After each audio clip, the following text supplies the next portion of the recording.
Hi everyone, in this video I'll walk you through how to use the Threads by Instagram, the new platform for a real-time conversation, sharing thoughts, and building your personal brand. Let's dive in. So, first, head to the App Store or Google Play Store and search for the Threads by Instagram.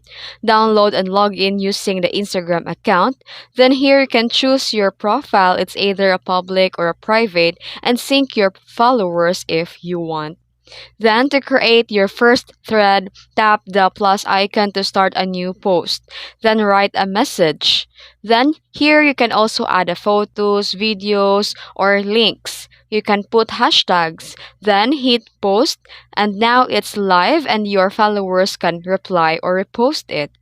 Then to engage with threads, you can like, reply, repost, or quote a thread. Tap on a post to see replies and join conversation. You can swipe through for you or following feeds.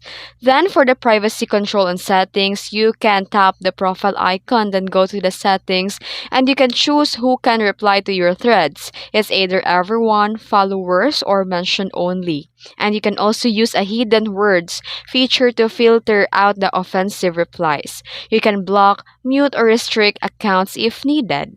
Then you can also use a relevant hashtags, post consistently, and engage with others. Share your threads, post to your Instagram or Twitter, and follow creators in your niche to build community. That's how you grow and connect. And that's it. Now you've ready to use the threads like a pro. If you found this video helpful, hit like and subscribe and drop a comment below with your threads handle. Thanks for watching.